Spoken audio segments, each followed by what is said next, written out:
Hey guys, welcome to another video from Oscar Cooper, and today we're going to be looking at Skyrim VR, the new one, and of course Skyrim Remastered. Own them both, love the Remastered edition, love Skyrim, had it on the Xbox 360 and finished it. Amazing game, Bethesda at their finest. This video is really about whether or not the VR version is worth purchasing if you already have a current gen version of Skyrim. There's a few additions to the VR mode and some of the visual stuff I want to cover and the control mechanics, etc. So enjoy.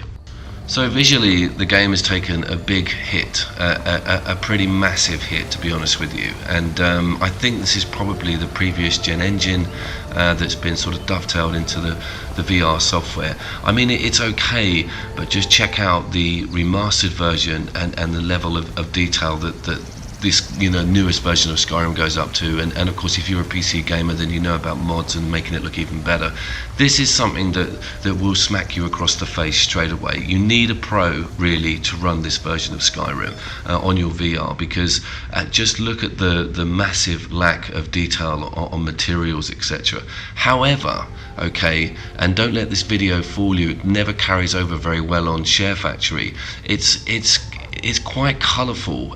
They've done quite a good job with sort of smoothing out a lot of the jaggedness and other material that would otherwise pop out at you. Look at Resident Evil 7 and the differences with the VR and the standard mode. I mean, it's not absolutely terrible, and it's a hit I'm prepared to take really, because there are some other sort of advantages with the VR mode of this game, and one of them is interiors and the way they feel and the claustrophobicness and the intimacy that you're getting when you're talking to characters and going inside buildings, etc. I really need to emphasize that. It's amazing going into people's houses.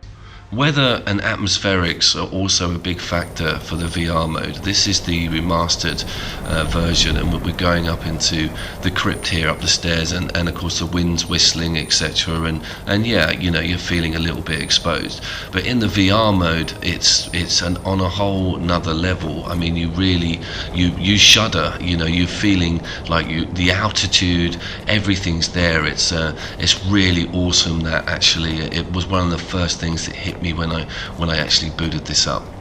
Another thing is interiors in regards to smaller or the dungeon interiors.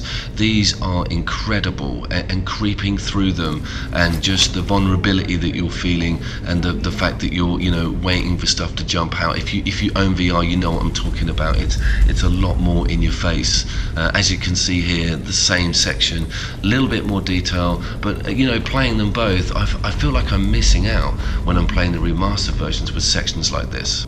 As mentioned before, height and altitude and elevation seem to carry over a lot better on the VR mode. Standing on this precipice here and looking over the edge and looking up and seeing that sunlight beam down, and just the fact that a nudge of the controller would send me over. I genuinely had this sort of vertigo sensation. That was pretty amazing, to be honest with you. I mean, it's great on the remastered version. The same section does have an impact, and look at the detail in differences on particle and textures here. I mean, it's a massive jump. But then again, going to the same place in the different versions, the VR mode just had more of a sensation. Talking of sensations, and if you know Skyrim, you know it's full of booby traps and scary stuff, and when something like this happens to you in VR, it really does clout you in the face, quite literally. Now let's talk about these controls and combat. So I was using the move stick, so I had a shield in one hand and I had my axe in the other, and I was pulling my shield up and blocking their attacks and then whacking them with the axe. This felt really empowering. It felt really awesome, and I loved the idea of how the bow works. If you play Twilight Princess or anything like that, it's got a manual pullback on the string, and it looks really ad hoc. It looks really sort of random, and you can't aim it, but you can pull it up to your eye, just like the aim controller on Farpoint, and really get some accuracy and really get that arc involved. It was really amazing, to be honest with you. Get it away from me! Get it away!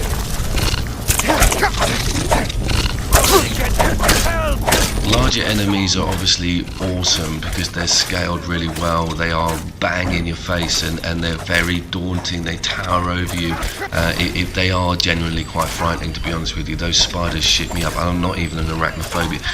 They were really frightening, to be honest. The dragons as well, this works very well. They're flying around. You have to keep a manual eye on them, you know, with your actual headset, and when they blast you with that fire, it really hits home. That was another strong point for me. Also, I put these two clips together because when the dragons dissipate and you get the power, the shout power from them, that felt amazing. It was like rushing past me. I put the remastered version on of this, similar with this, but this cock, he steals the powers because I've got the DLC on for the remastered version. But I want to hold those two clips up together because nothing's really lost with the VR mode on that one, to be honest with you. If anything, it's quite more invigorating after killing a dragon and having it, you know, all that stuff happen to you with the headset. Dragon's Reach, I think, is another good example of how this interior angle works, and walking around that fireplace as you come into the hall to meet the Jarl, you feel the heat from the fire. You'll know what I mean when and the sort of the height of the building itself, the whole granular sort of entrance of this guy's gaff. Really, it's a lot more visceral, you know. And one of the things that I also enjoy was playing out scenes in the game that I knew quite well, but I was in the scene, you know. I was sitting down and they were talking to me, they were towering over me. This gave such a new angle to a lot of the quests and a lot of the characters in the game. Just, you know, walking around and coming across random stuff. It's got this level of intimacy on it. I can't quite put my finger on it, but you feel like you are stumbling up to a house in the middle of the woods, and you know there's a crazy old lady in there, and you go and talk to her, and you can look directly at her, and you feel like you're standing over her, and yeah, awesome. So draw distances and, you know, texture detail and just basically a better visual experience is what the remastered is kind of made for, and that's not to be contested, and that's not what this video is about. What I want to touch on is this worth purchasing if you already own a copy of Skyrim and have a VR headset? And it's a resounding yes. It's a totally different experience. Skyrim is just looking so different through the VR headset that it's just worth going back to. Even if, like me, you've owned the game numerous times, it's seeing a game that you love from an angle that you would never have dreamt of before, and the intimacy and level of interaction with it is just brand new. So I will see you down there.